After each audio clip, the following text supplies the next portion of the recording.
Mateus 26. Tendo dito essas coisas, disse Jesus aos seus discípulos: Como vocês sabem, estamos a 2 dias da Páscoa, e o Filho do Homem será entregue para ser crucificado. Naquela ocasião, os chefes dos sacerdotes e os líderes religiosos do povo se reuniram no palácio do sumo sacerdote, cujo nome era Caifás, e juntos planejaram prender Jesus à traição e matá-lo. Mas diziam: não durante a festa, para que não haja tumulto entre o povo. Estando Jesus em Betânia, na casa de Simão, o leproso, aproximou-se dele uma mulher com um frasco de alabastro, contendo um perfume muito caro. Ela o derramou sobre a cabeça de Jesus quando ele se encontrava reclinado à mesa. Os discípulos, ao verem isso, ficaram indignados e perguntaram: por que este desperdício? Este perfume poderia ser vendido por alto preço e o dinheiro dado aos pobres. Percebendo isso, Jesus lhes disse: por que vocês estão perturbando essa mulher?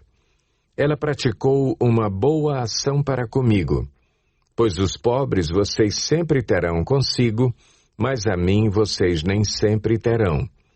Quando derramou este perfume sobre o meu corpo, ela o fez a fim de me preparar para o sepultamento. Eu lhes asseguro que em qualquer lugar do mundo inteiro onde este evangelho for anunciado, também o que ela fez será contado em sua memória. Então, um dos 12, chamado Judas Iscariotes, dirigiu-se aos chefes dos sacerdotes e lhes perguntou: o que me darão se eu o entregar a vocês? E lhe fixaram o preço, 30 moedas de prata. Desse momento em diante, Judas passou a procurar uma oportunidade para entregá-lo. No primeiro dia da festa dos pães sem fermento, os discípulos dirigiram-se a Jesus e lhe perguntaram: onde queres que preparemos a refeição da Páscoa? Ele respondeu, dizendo que entrassem na cidade, procurassem um certo homem e lhe dissessem: o mestre diz, o meu tempo está próximo. Vou celebrar a Páscoa com os meus discípulos em sua casa. Os discípulos fizeram como Jesus os havia instruído e prepararam a Páscoa. Ao anoitecer, Jesus estava reclinado à mesa com os 12 e, enquanto estavam comendo, ele disse: digo-lhes que certamente um de vocês me trairá.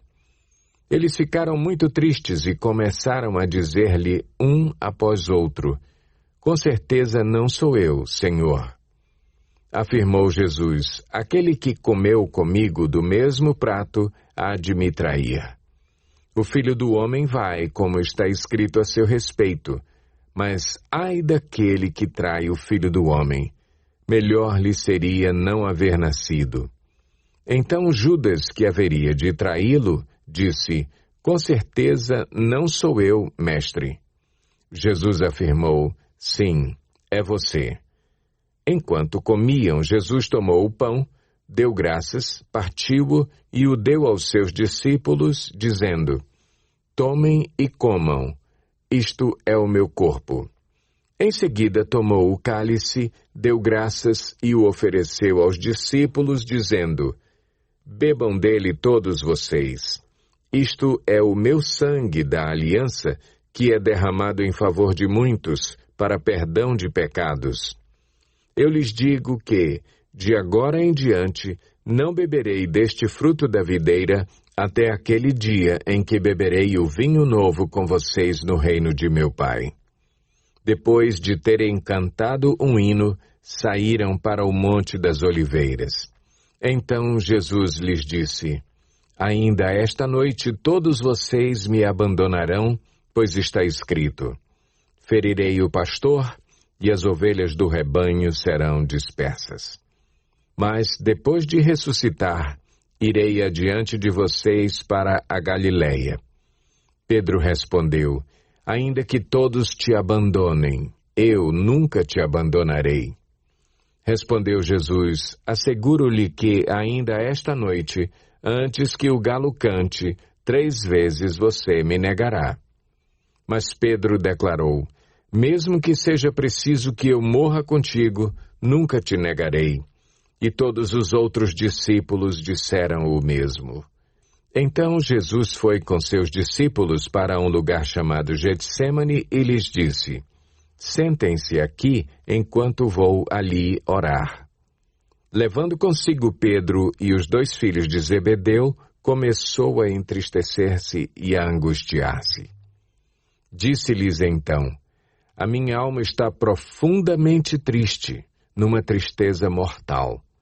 Fiquem aqui e vigiem comigo.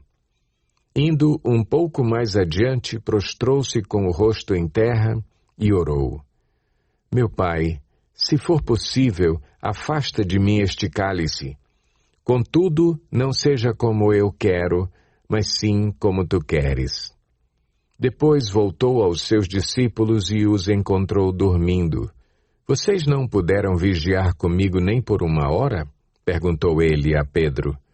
Vigiem e orem, para que não caiam em tentação. O espírito está pronto, mas a carne é fraca. E retirou-se outra vez para orar. Meu Pai, se não for possível afastar de mim este cálice sem que eu o beba, faça-se a tua vontade. Quando voltou, de novo os encontrou dormindo, porque seus olhos estavam pesados. Então os deixou novamente e orou pela 3ª vez, dizendo as mesmas palavras. Depois voltou aos discípulos e lhes disse: vocês ainda dormem e descansam? Chegou a hora. Eis que o Filho do Homem está sendo entregue nas mãos de pecadores. Levantem-se e vamos. Aí vem aquele que me trai. Enquanto ele ainda falava, chegou Judas, um dos 12. Com ele estava uma grande multidão armada de espadas e varas, enviada pelos chefes dos sacerdotes e líderes religiosos do povo. O traidor havia combinado um sinal com eles, dizendo-lhes: aquele a quem eu saudar com um beijo é ele, prendam-no. Dirigindo-se imediatamente a Jesus, Judas disse: salve, mestre, e o beijou. Jesus perguntou: amigo, o que o traz? Então os homens se aproximaram, agarraram Jesus e o prenderam. Um dos que estavam com Jesus, estendendo a mão, puxou a espada e feriu o servo do sumo sacerdote, decepando-lhe a orelha. Disse-lhe Jesus: guarde a espada, pois todos os que empunham a espada, pela espada morrerão. Você acha que eu não posso pedir a meu Pai, e ele não colocaria imediatamente à minha disposição mais de 12 legiões de anjos? Como, então, se cumpririam as Escrituras que dizem que as coisas deveriam acontecer dessa forma? Naquela hora, Jesus disse à multidão: estou eu chefiando alguma rebelião para que vocês venham prender-me com espadas e varas? Todos os dias eu estive ensinando no templo e vocês não me prenderam. Mas tudo isso aconteceu para que se cumprissem as Escrituras dos profetas. Então, todos os discípulos o abandonaram e fugiram. Os que prenderam Jesus o levaram a Caifás, o sumo sacerdote, em cuja casa se haviam reunido os mestres da lei e os líderes religiosos. E Pedro o seguiu de longe até o pátio do sumo sacerdote, entrou e sentou-se com os guardas para ver o que aconteceria. Os chefes dos sacerdotes e todo o sinédrio estavam procurando um depoimento falso contra Jesus para que pudessem condená-lo à morte. Mas nada encontraram, embora se apresentassem muitas falsas testemunhas. Finalmente se apresentaram 2 que declararam: este homem disse: sou capaz de destruir o santuário de Deus e reconstruí-lo em 3 dias. Então o sumo sacerdote levantou-se e disse a Jesus: você não vai responder à acusação que estes lhe fazem? Mas Jesus permaneceu em silêncio.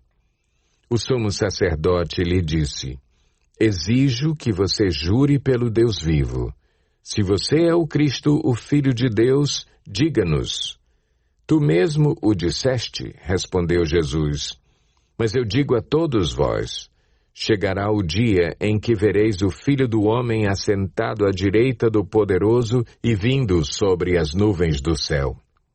Foi quando o sumo sacerdote rasgou as próprias vestes e disse: blasfemou! Por que precisamos de mais testemunhas? Vocês acabaram de ouvir a blasfêmia. O que acham? É réu de morte, responderam eles. Então, alguns lhe cuspiram no rosto e lhe deram murros. Outros lhe davam tapas e diziam: profetize-nos, Cristo. Quem foi que lhe bateu? Pedro estava sentado no pátio e uma criada, aproximando-se dele, disse: você também estava com Jesus, o Galileu. Mas ele o negou diante de todos, dizendo: não sei do que você está falando. Depois saiu em direção à porta, onde outra criada o viu e disse aos que estavam ali: este homem estava com Jesus, o Nazareno. E ele, jurando, o negou outra vez: não conheço esse homem. Pouco tempo depois, os que estavam por ali chegaram a Pedro e disseram: certamente você é um deles. O seu modo de falar o denuncia. Aí ele começou a se amaldiçoar e a jurar: não conheço esse homem. Imediatamente um galo cantou. Então Pedro se lembrou da palavra que Jesus tinha dito: antes que o galo cante, você me negará 3 vezes. E saindo dali, chorou amargamente.